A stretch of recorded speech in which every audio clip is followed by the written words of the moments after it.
The first thing everyone noticed about the ragged man was not his torn coat or the cracked soles of his shoes, but the calm in his eyes, a calm that didn't belong in a place like the Meridian Auto Yard, where engines roared, deals were sealed with loud voices, and respect was measured by the shine of your car keys.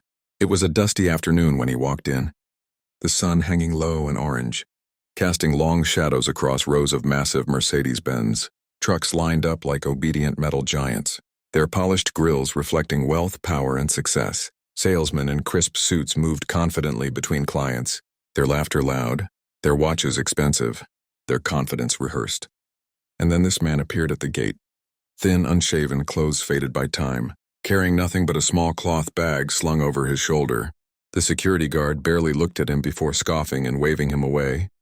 But the man raised one hand gently and said, in a steady voice, that he had come to make a purchase.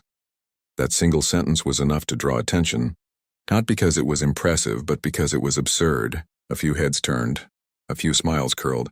Someone whispered, "Another dreamer." But the man didn't flinch. He walked in slowly as if he belonged there, his eyes moving across the trucks with a familiarity that unsettled those watching him. When a junior salesman, barely hiding his irritation, approached him and asked what he was looking for, the man replied simply, 5 Mercedes trucks. The yard went silent for half a second, then laughter exploded like a sudden storm.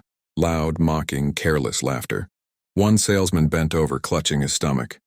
Another wiped tears from his eyes. Even the security guard joined in. 5 Mercedes trucks weren't just vehicles. They were fortunes on wheels, contracts, logistics empires, the kind of purchase that came with lawyers, banks, and boardroom meetings, not something a ragged stranger asked for on a dusty afternoon. The junior salesman smirked and asked if the man knew how much even one truck cost. The man nodded slowly and said yes, as if cost had never frightened him. That only made the laughter worse.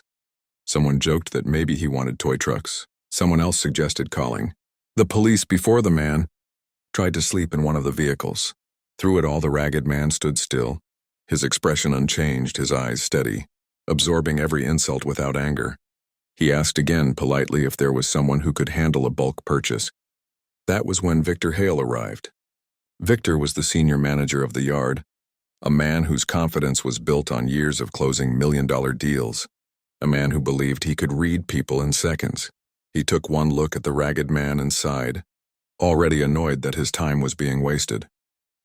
With a forced smile, Victor asked what the issue was, and before anyone else could answer, the ragged man spoke again, repeating his request for 5 Mercedes trucks, specifying models, engine capacities, and delivery timelines with such precision that the smiles on a few faces wavered.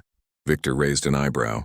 That level of detail didn't match the appearance standing before him. Still, appearances mattered more than words in Victor's world. He laughed, not loudly, but with a sharp, dismissive chuckle, and told the man that Meridian Auto Yard did not entertain jokes during business hours. He suggested nearby shelters, even offering a bottle of water as if ending a charity case.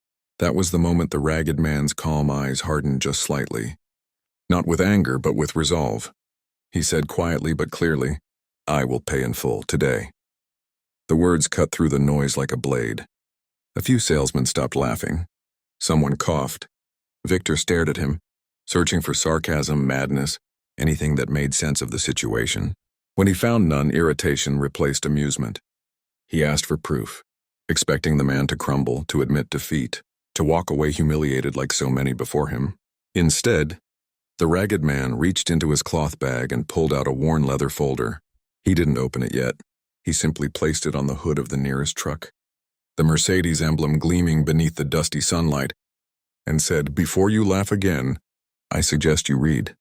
Victor hesitated. Pride told him to refuse, but curiosity betrayed him. He opened the folder, expecting maybe fake documents, outdated papers, some elaborate delusion. What he saw made his breath catch. There were contracts stamped and signed, logistics agreements spanning continents, bank guarantees from institutions Victor had only seen in headlines, and a letter of authorization bearing a name that made his hands tremble.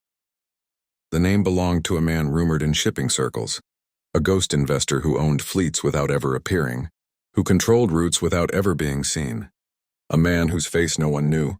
Victor looked up slowly, his laughter gone, his face pale. The ragged man met his gaze and for the first time allowed a faint smile. The yard felt different now. The trucks no longer looked like symbols of mockery, but witnesses to a mistake unfolding in real time. Victor closed the folder carefully as if it might explode, and asked the man to step inside the office. The ragged man shook his head and said he preferred to finish the deal where everyone could see. Confusion rippled through the crowd. The salesman who had laughed earlier now avoided eye contact. The security guard took a step back. Victor swallowed his pride and asked how the man wished to proceed.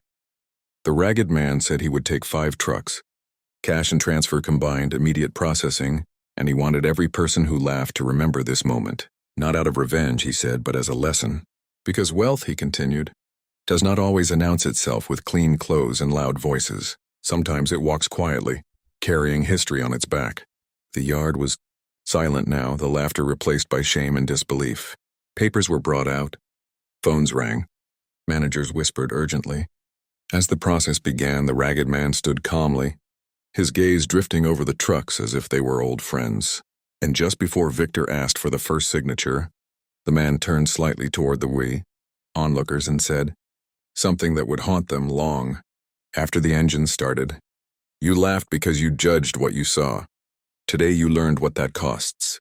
The chapter closes here, at the edge of revelation, where mockery turns into regret and silence speaks louder than laughter. And if this moment stirred something inside you, if you believe stories like this deserve to be told, remember to subscribe to the channel, because this is only the beginning of the biggest mistake they ever made.